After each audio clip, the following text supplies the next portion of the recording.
Welcome to the Passion Behind the Art show. It's all about diving in with individuals to learn the story behind their passion. It's your host, Daryl Payne. It's another week, another amazing guest, and another opportunity for me to bring you value through someone else's story. This week's episode will be coming to you from Creative South. I was asked by Mike Jones to come out and record live at the conference, and I had a blast.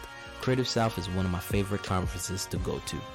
It's a magical place. It's all about community, and it's all about building each other up.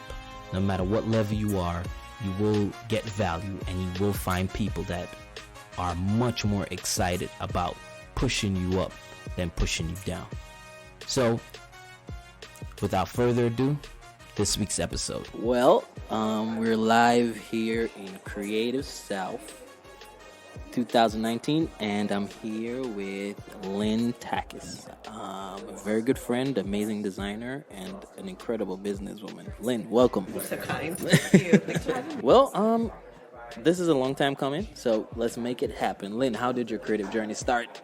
Oh, it's kind of a winding road. So when I was in college, I didn't go to an art school, like a lot of designers. I actually went to a state school at University of North Florida, and I sort of raised myself.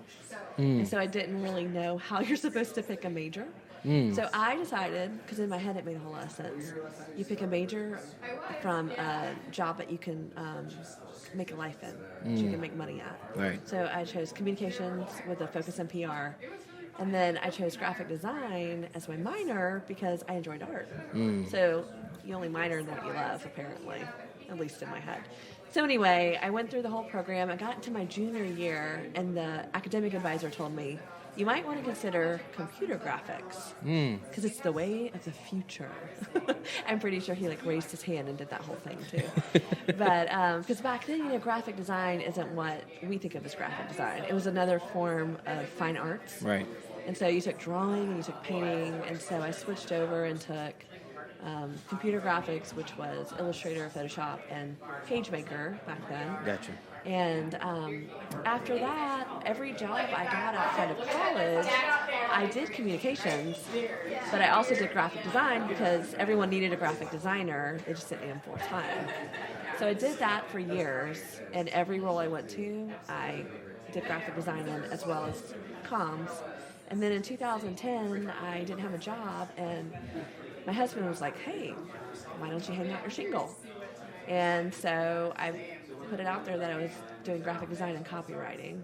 Okay. And apparently a lot of people think they can write, but most people don't know where to start with design. And so that started in 2010, and after doing so much design since that time, I've sort of switched over and seen myself as a graphic designer more than a comms person. Okay, So, yeah. That's cool. So you were kind of forced into going on your own. Well, I wouldn't say I was forced to. I wouldn't have chosen it. Right. Actually, the only reason I went and got my LLC and did all the paperwork for it was because I didn't want to disappoint my husband. Because it was his idea that I do it. Got it. And I didn't feel like an expert. I feel like the only people, at least back then, it was my view of the world, the only people who start businesses are people who are experts in it. And if you would have put me in a conference room in front of a ton of executives in a job I was working, I would have owned it. I would have walked them through it. I knew what I was doing. I could have given them strategy all day long, designed it for them. But for some reason, hanging up a shingle and saying I could do it for anyone was too intimidating for me. So I went ahead and started the company in 2010. And, jobs started coming in. Wow. I was a subcontractor for an agency. And then eventually I got what I call, in quotes, a real job. And so I started doing that. And then in 2000, got the job in 11. I was also pregnant at the time, by the way. Wow. And so I had the economy was really bad. We had this thing called a recession back then that I was completely unaware of at the time when I didn't have a job. Before leaving my job and deciding I decided I was going to take 6 months off because my father was a lot older. So I was a late in life child. Gotcha. I was when I was born, my dad was 51, and so by the time my dad was, I think he was 79 then, it was time for me to put him into assisted living because he had started to develop dementia. Right. And at the time, I also had a 9-month-old baby. Mm-hmm. And so he needed to be able to clean out his house in Jacksonville. Wow. All of these personal things started happening. And so I decided, I don't love the job I'm in. Mm-hmm. I'm going to quit. And I'll take 6 months off, and then I'll come right back to it because I hadn't had a problem getting hired before. Wow. Well, apparently I wasn't reading the news, and I wasn't paying attention to, like, you hear about the housing bubble. Right. But I wasn't looking for a house. Right. So what was the big deal, right? Exactly. Well, apparently that means you can't find a job either. Right. So I got pregnant, and then I started applying for jobs after that 6 months. And I would get to final interviews, but as soon as I told people I was pregnant, all of a sudden the door would shut. Yikes. And so I made the decision in my mind that, okay, at this point I'm going to stop trying. And I hit 6 months. I decided I wasn't going to send out another resume. At 6.5 months, I got a phone call from a resume I had put out there a couple of months prior saying, come work for us. I said, hey, look, I'm pregnant. And they're like, well, does that affect your brain? I was like, actually, it doesn't. They're like, then please, come on. Wow. And so I did that, and I still had a couple of clients on the side, Right, but right. nothing real big. Mm-hmm. And the work that I started was for a contractor in commercial construction. And commercial construction is like the really big, huge buildings, like on FSU's campus. Right.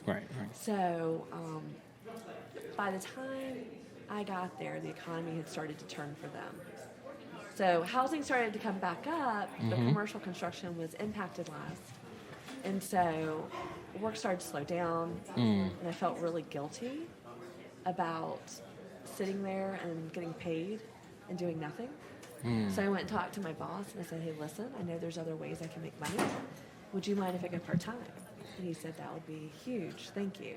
Wow. So I did that in, I want to say, June of that year, and that was 2012. And then all of a sudden, all this work just started happening out of the blue. I had not told anyone. And then I got an email that weekend for a retainer job with a local medical society.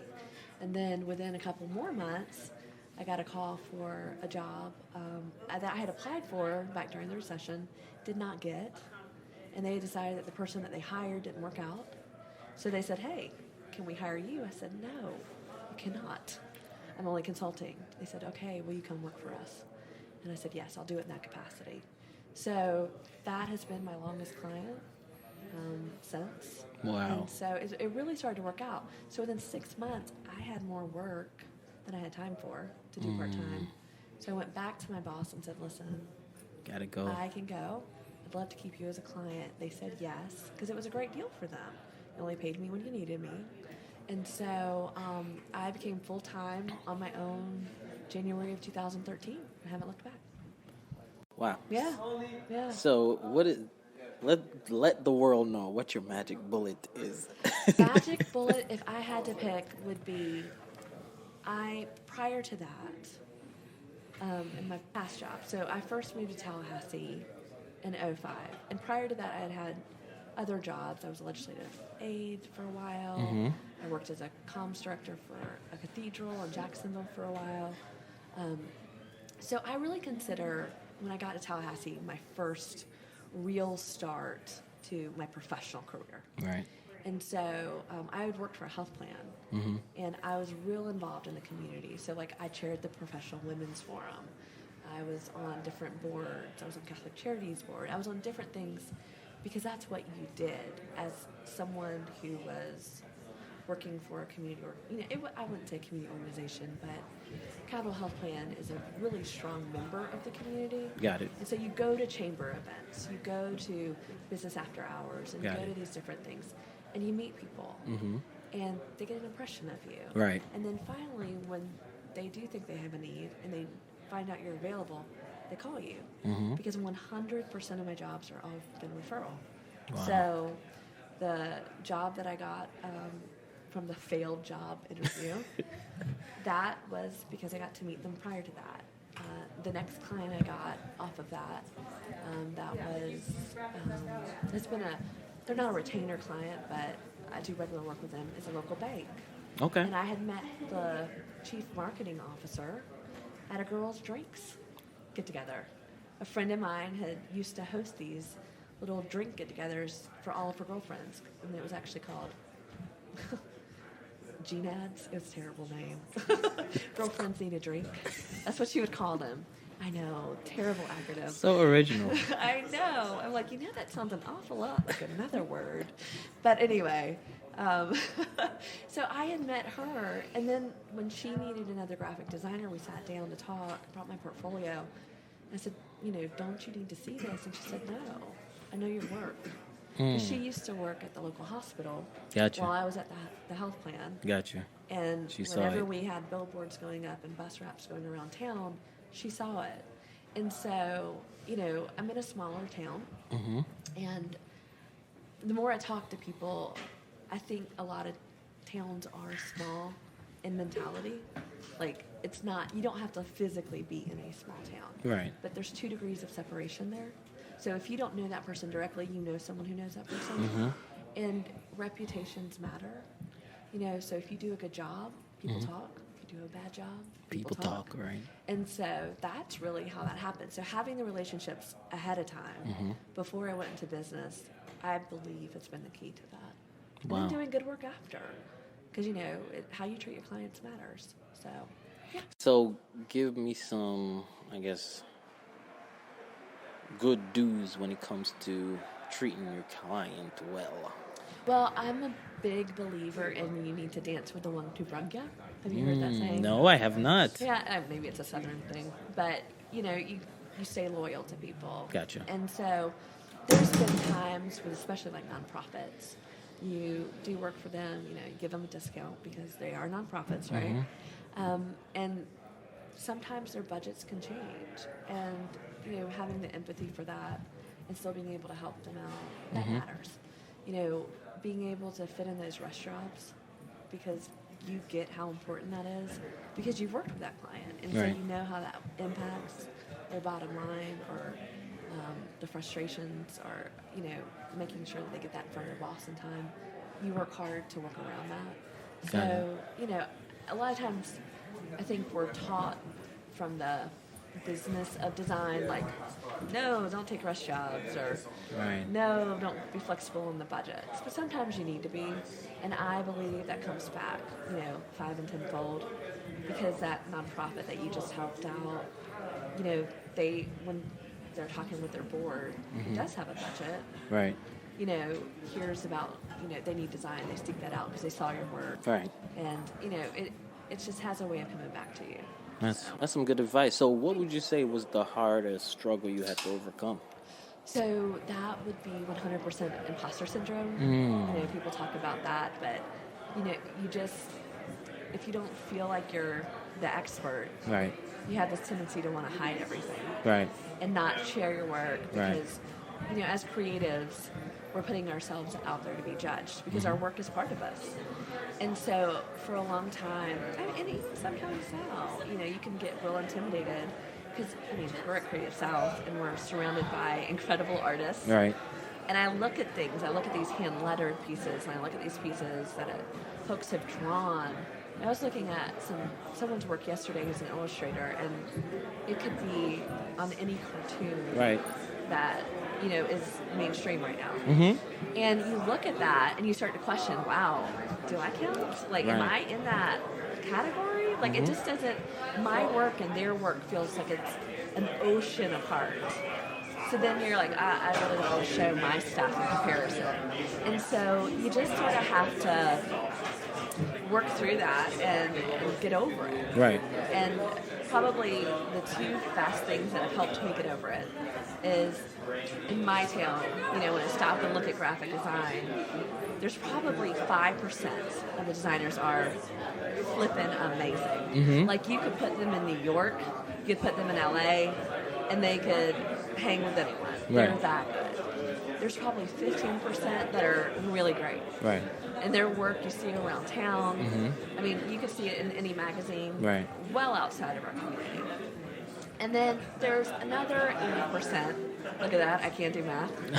But there's about 80% that you really do question, like, wow, we're using that term design pretty loosely. Like, just because we can open the program doesn't mean we're designers, Right. And I noticed that whenever I was looking at other people's work, I was looking at, like, incredible work that people who have years of experience behind them, or in total, like, huge creative teams behind them. And I was holding up my stuff to theirs. And of course it was going to fall short. Yeah, it's not realistic. And so it's important when you start looking at the top 5% to not, look at that as something to aspire to. Right. But don't hold it up as the bar. Because you'll fall short and it just harms your self-confidence. Yeah. And so I started to look at who really were my peers and my colleagues, and I was in that 15. And that was good enough. And once I could get over that, my work got better. Gotcha. Because I had more confidence with it.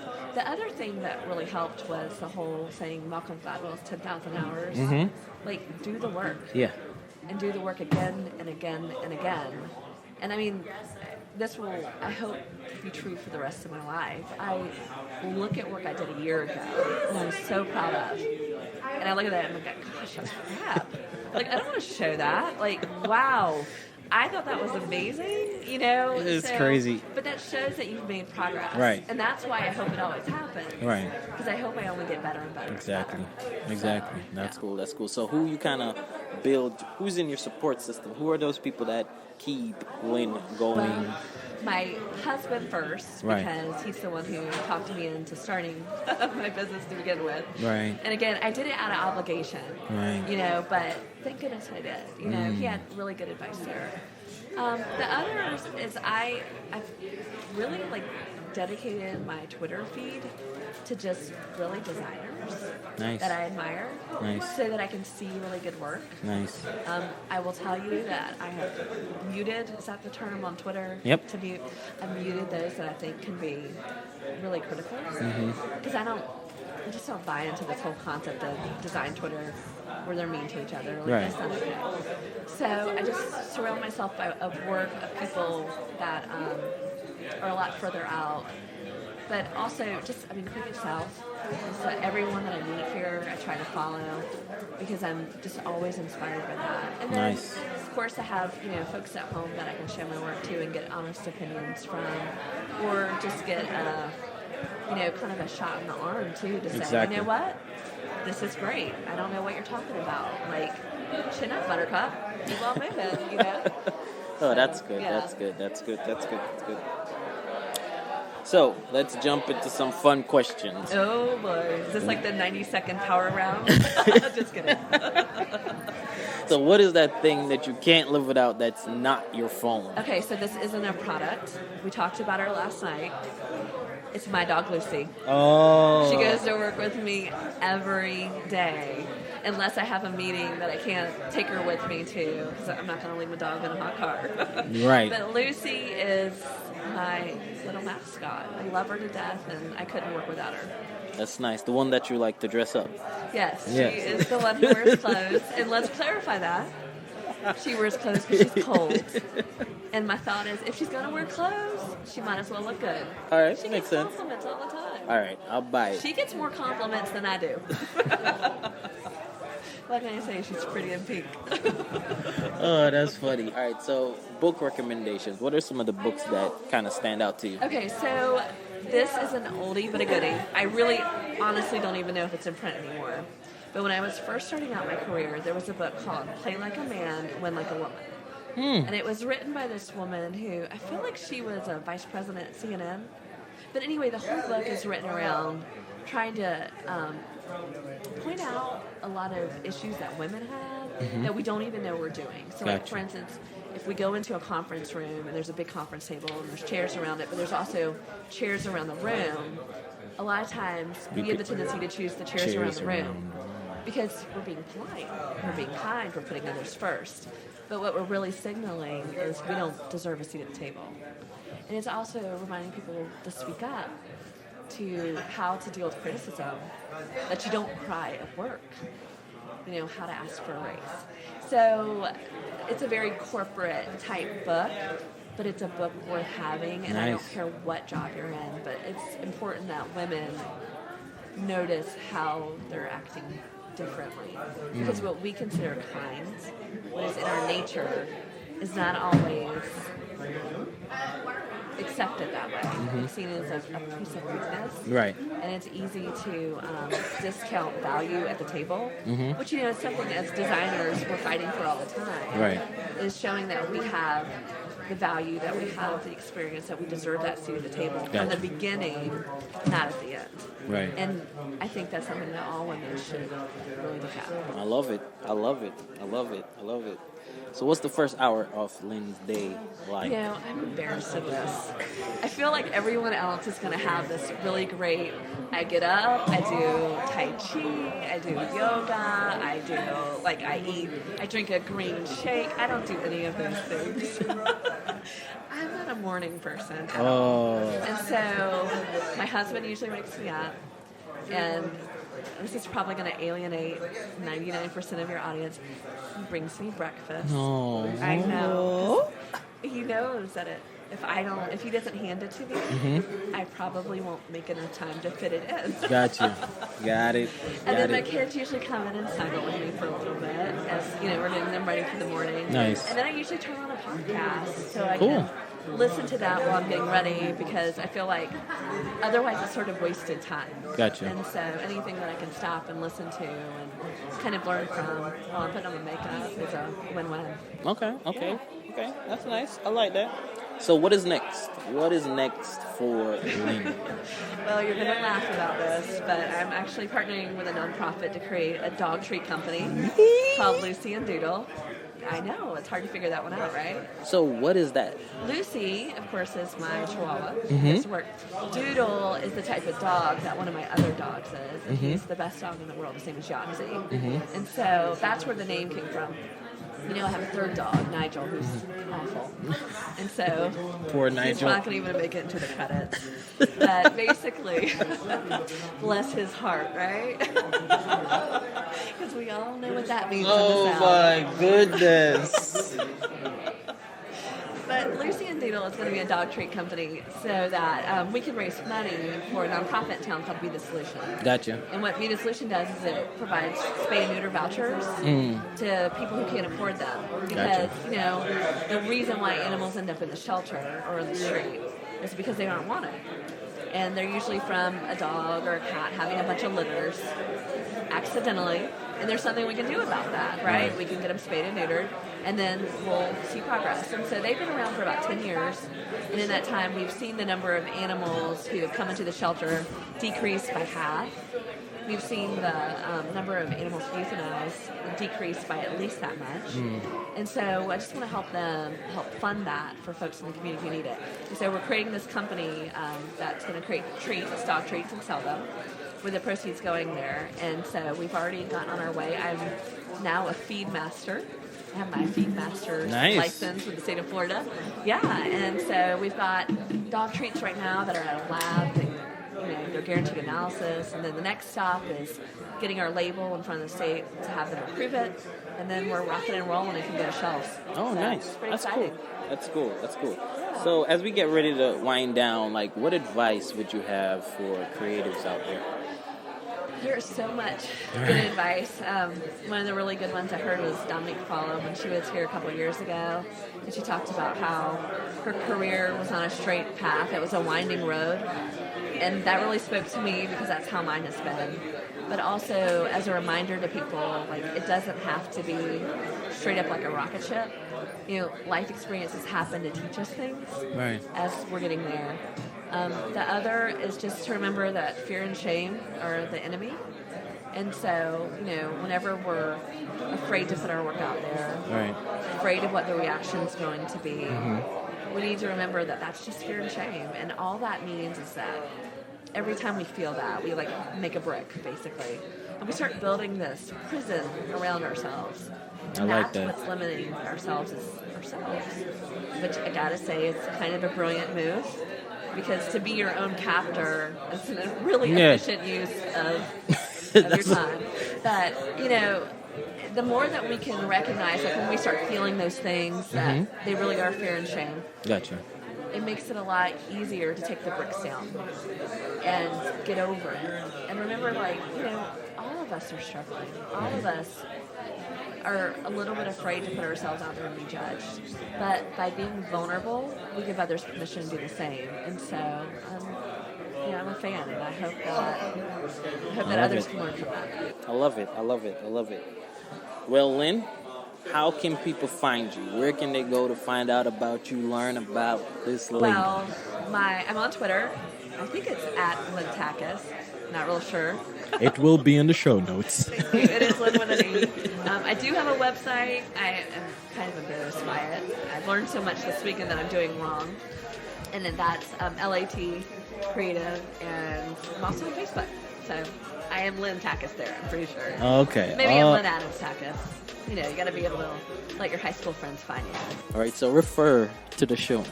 It That's will right. all be in the show notes. Apparently, I'm very unsure of myself right now. Well, Lynn, thank you so much for coming on live at Creative South. I really appreciate you. You are amazing. Oh, thank you. Thank you. I feel really humbled to be here. Thank you for listening to this week's episode. I hope it's been super valuable to you, and you're now ready to take your audience building, your community growing to the next level to help you and help me build our empire, for lack of a better word, or just to build our thing. Remember to stop by iTunes, Passion Behind the Art, and leave a review and subscribe. It's very important to me. It helps the podcast grow, and it makes me feel good to kind of hear from you guys, to know what you like about this podcast, what it's done for you. So jump on iTunes and subscribe and leave a review. Passion Behind the Art. Be blessed.